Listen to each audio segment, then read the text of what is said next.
Good morning, students. Today I am going to continue my lecture for Plus 2 Arts Political Science, and this is our revision lecture. Name of the chapter is Challenges of Nation Building. Here it is very important question from CBSE point of view. The division of India into two countries was not only very painful but also very difficult to decide and implement. जो इसके लिए suitable example इस answer में दिए गए हैं उसको मैं यहाँ पर एक्सप्लेन करूँगी. देखने में जो पार्टीशन का जो आइडिया है that appear simple but it presented all kind of difficulties. As you know that there was no single belt of Muslim majority areas in British India. There were two arenas of concentration, जैसे कि one in the west side one in the east side. So हमारे पास कोई ऐसा वे नहीं था कि जो ये दो पार्ट्स हैं कुड बी ज्वाइंट. सो ये डिसाइड किया गया जो न्यू कंट्री है Pakistan will compromise two territories west and east Pakistan, और उनको सेपरेट किया गया इंडियन टेरिटरी से बाय ए लॉन्ग एक्सपेंस. उसके बाद जो मुस्लिम मेजोरिटी एरियाज थे वो पाकिस्तान में रहना चाहते थे, लेकिन महात्मा गांधी जी का एक डिसाइपल जिसको अब्दुल गफ्फार खान या फ्रंटियर गांधी का नाम दिया गया है, undisputed leader of new western frontier province, उसने स्टॉन्चली अपोज किया two nation theory that was given by Mohammad Ali Jinnah.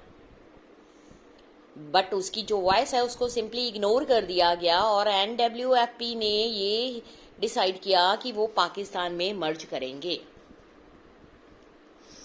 Third problem ये थी कि जो मुस्लिम मेजोरिटी प्रोविंस हैं ब्रिटिश इंडिया के, जैसे कि पंजाब एंड बंगाल, उनके पास जो लार्ज एरिया था वहाँ पर मुस्लिम जो थे मेजोरिटी में थे. ये भी डिसाइड किया गया कि जो ये टू प्रोविंसेस हैं would be bifurcated according to religious majority, that means according to district और even lower level.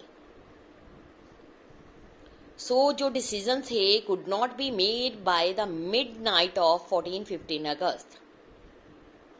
So large number of people जो हैं did not know on the day of independence, that means whether they were in the India or in Pakistan. So जो partition था इन provinces का cause the deepest trauma of partition. Next उसके बाद India को independence मिल गई,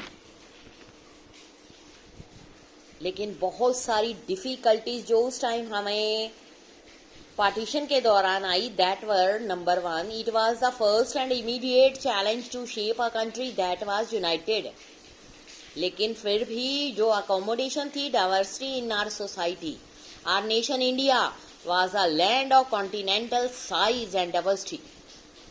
people जो थे अलग अलग लैंग्वेज बोलते थे, डिफरेंट कल्चर्स को बिलोंग करते थे. यहाँ पर लोगों के रिलीजन जो हैं अलग अलग थे, मीन्स हिंदू मुस्लिम सिख ईसाई पारसी जैन.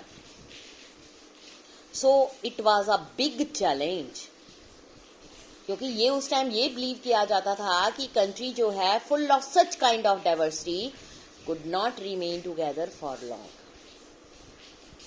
सेकेंड था डेमोक्रेसी को कैसे इस्टेब्लिश किया जाए.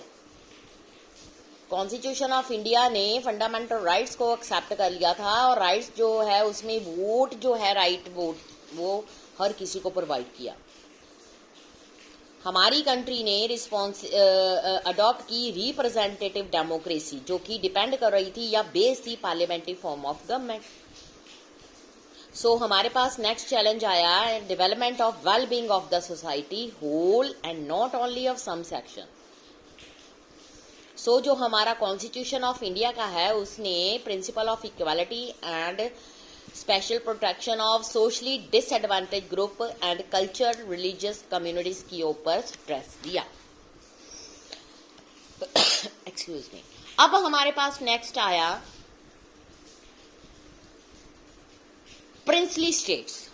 सबसे पहले हमारे पास था हैदराबाद, क्योंकि जो ब्रिटिशर्स थे जाते जाते प्रिंसली स्टेट को इंस्ट्रूमेंट ऑफ असेशन के लिए साइन करने के लिए दे गए। इट मीन्स जो प्रिंसली स्टेट थी उनको ये कहा गया either they can join India और पाकिस्तान और they remain independent as their wish.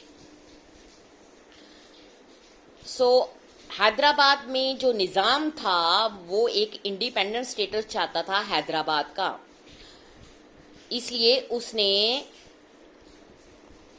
Stand hill agreement को साइन किया इंडिया के साथ इन नवंबर 1947 में, एक साल के लिए, while negotiations with the India government were going on. Movement of people जो थी हैदराबाद स्टेट में वो निजाम के अगेंस्ट थी। जो पीजेंट्री थे तेलंगाना में रीजन में particular was victim of Nizam's oppressive rule, इसलिए वो उसके खिलाफ खड़े हो गए। वुमेन जो कि बहुत ज्यादा वर्स्ट हो चुकी थी इस ऑपरेशंस के, उन्होंने भी इस मूवमेंट को लार्ज नंबर में ज्वाइन कर लिया। नाउ जो हैदराबाद टाउन था नर्व सेंटर हो गया इस मूवमेंट का। कम्युनिस्ट जो थे, हैदराबाद कांग्रेस जो थी, फोर फ्रंट ऑफ मूवमेंट में आ गई। निजाम जो था उसने रिस्पॉन्ड किया बाय अनलीजिंग ए पैरामिलिट्री फोर्स, जिसको हमने नाम दिया रजकारास का। उसने पीपल के लिए ये चीज भेजी, सिविलियन के लिए। जो एट्रोसिटीज ऑफ कम्युनल नेचर थी रजकारा की, उसके ऊपर किसी तरह का कोई बाउंड नहीं था। उन्होंने मर्डर किया, मेम्ड, रेप्ड, लूटपाट, targeting particular that non Muslims. जो सेंटर गवर्नमेंट थी उसने इस चीज को देखते हुए ऑर्डर दिया आर्मी को कि इस सिचुएशन को टैकल करें। सितंबर में 1948 में इंडियन आर्मी जो है वो कंट्रोल करने के लिए, निजाम फोर्सेस के ऊपर कंट्रोल करने के लिए उसको सेंड कर दिया गया। कुछ few days of intermittent fighting, जो निजाम है उसने सरेंडर कर दिया, जिसके कारण हैदराबाद सेशंस टू इंडिया में आ गया। इसी तरह से मणिपुर, फ्यू डेज बिफोर जो इंडिपेंडेंस थी महाराजा ऑफ मणिपुर, जिसका नाम था बोध चंद्र सिंह, उसने साइन किया instrument of accession with Indian government on the assurance की जो इंटरनल ऑटोनॉमी है मणिपुर की उसको वो मेंटेन करके रखेगा। लेकिन under the pressure of public opinion Maharaja ने इलेक्शन जो है मणिपुर के वहां पर जून 1948 में उसको कंडक्ट कराए। स्टेट में कॉन्स्टिट्यूशनल मोनार्की आ गई। मणिपुर जो था फर्स्ट पार्ट ऑफ इंडिया ऐसा था जिसने first time universal adult franchise के अकॉर्डिंग यहां पर इलेक्शंस करवाए थे। लेजिस्लेटिव असेंबली जो थी मणिपुर की,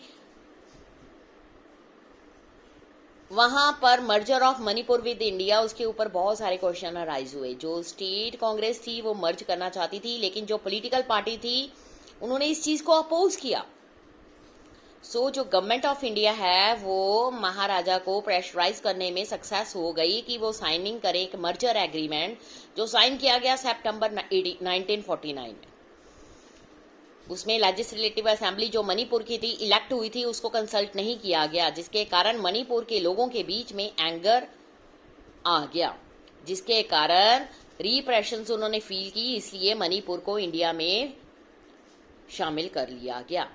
अब जो ये भी ऑब्जर्व किया गया कि टिल 1952 से 2000 तक इंटरनल पीस इंडिया में बनी रही।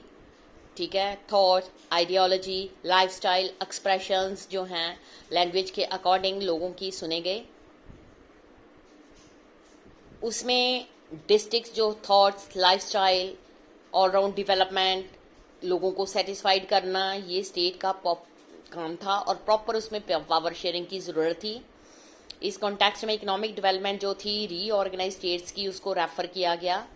रीजनल एस्पायरेशंस जो है डिस्ट्रिक्ट की, ideology and lifestyle of people living in a particular region उसमें देखा गया। इसलिए जो लैंग्वेज थी उसको मेन मुद्दा सामने रखकर लैंग्वेज के आधार पर लोगों को स्टेट्स में शामिल किया गया। इस तरह से इस चैप्टर का कंक्लूजन ये है कि जो पार्टीशन है इंडिया का, वो एक पेनफुल प्रोसेस तो था ही, लेकिन उसके बाद जो स्टेट की रीऑर्गेनाइजेशन थी वो सबसे बड़ा टास्क था और ये चैलेंज था हमारे इंडिया के सामने और उसमें हम काफ़ी हद तक सक्सेस भी हमें मिला। ये चैप्टर विजन का यहीं पर फिनिश हुआ। हम कल नेक्स्ट चैप्टर स्टार्ट करेंगे। Thank you students.